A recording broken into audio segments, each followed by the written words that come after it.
Hi, everyone, and welcome to the Carefeed Channel. This is Vander Meer talking with Toby Pearson, President and CEO of Care Providers of Minnesota. Toby, thanks for joining me to talk for a few minutes here in the summer 2025 about your perspective on issues facing long-term care providers in Minnesota and around the country. Thanks. Happy to be here. Great. So let's get into it. Toby, what would you say are the key challenges that are facing long-term care providers in Minnesota these days? Well, in Minnesota, we have the trifecta going, is how I would call it. Number one, the state budget. Obviously, if you've been watching around various states, we're all struggling with state budget issues. Right. That's going to be compounded with the Medicaid cuts from the One Big Beautiful Bill Act. So financing wise, we just had major changes to our payment system. That's going to be hurting folks. From a regulatory perspective, Minnesota has this semi-agency thing called a Nursing Home Workforce Standards Board, which promulgates rules that then become mandates on nursing facilities. So things like you have to pay a certain number of holidays. It happens to be 11, which is a high number. And then now they're instituting new minimum wages for all nursing home workers. So you combine kind of the influence of that regulatory with the cuts to the Medicaid rates, creates a real big challenge for nursing facility side. Yeah, I believe. Assisted living side, it's a lot more of the regulatory creep stuff.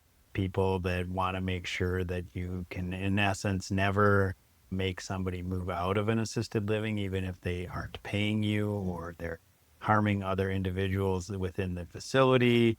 The regulations are probably the third part of the trifecta that are really affecting long-term care in Minnesota right now. And you kind of alluded to this a little bit, but where are you at in your association's legislative and budget cycle, advocacy cycle, and what can providers do in Minnesota and to help care providers of Minnesota realize the goals that you collectively have?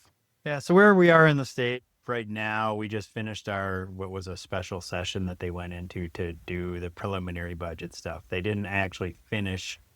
What they like to do is look out a couple of years and make sure we're balanced for a couple of years. They didn't do that necessarily, partially because they wanted to see what was going to happen with the One Big Beautiful Bill Act and what happens with Medicaid.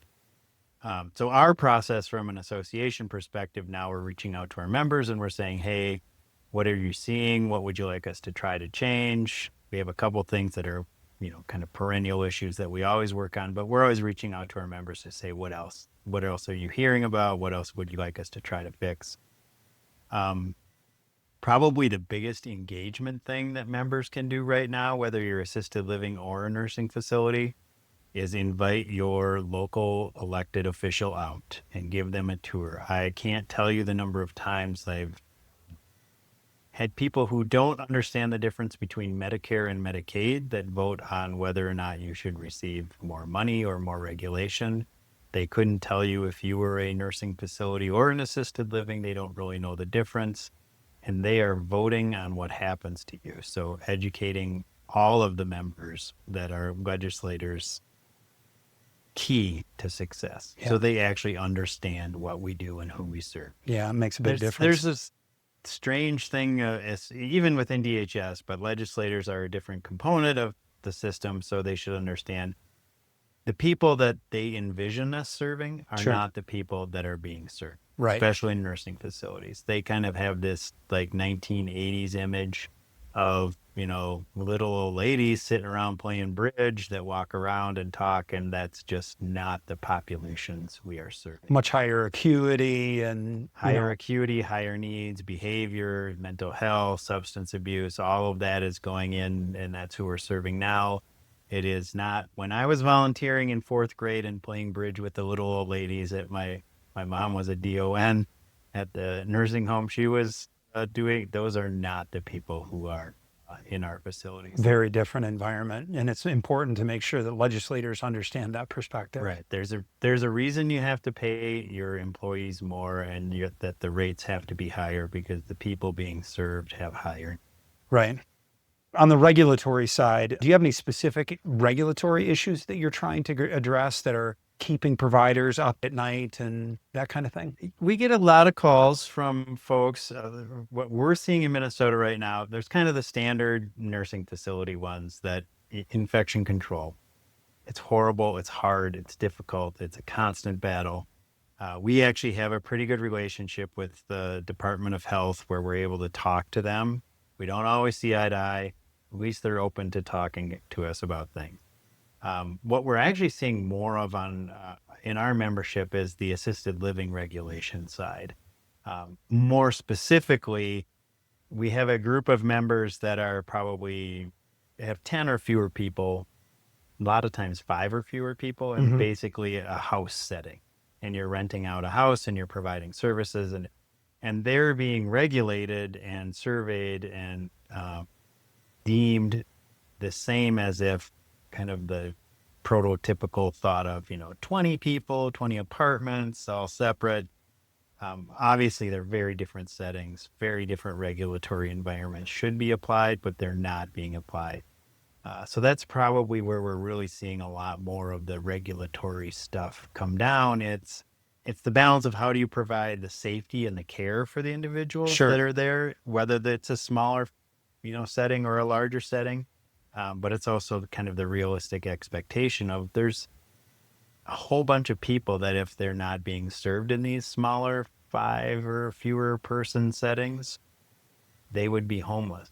And nobody wants that either. So how do you balance the safety with the fact that they're providing a much needed service that maybe we're over-regulating or we're not regulating correctly? Sure. Yeah. What are your members looking to Care Providers of Minnesota as an association? What do you get the most calls about?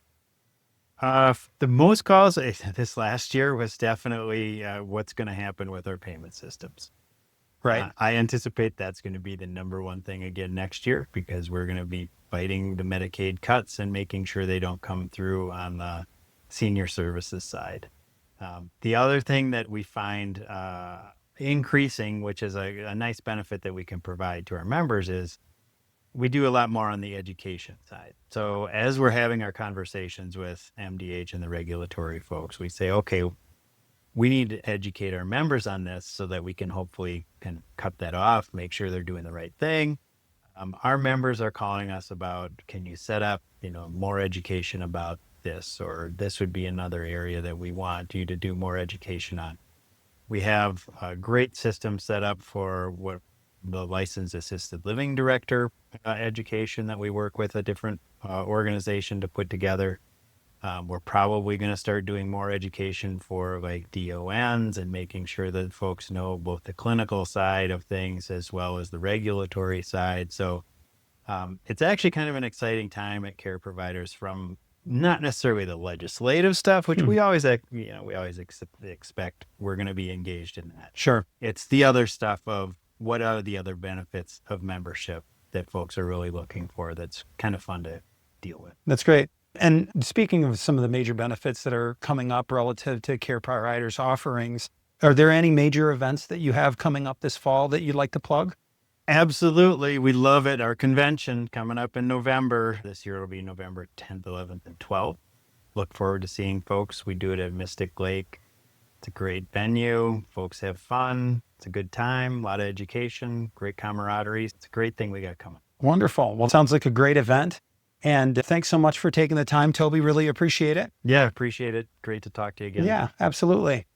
I've been visiting with Toby Pearson, the president and CEO of Care Providers of Minnesota, here on the Carefeed Channel. Be sure to visit carefeed.com to see how Carefeed's all-in-one platform helps senior living and long-term care communities simplify their daily operation.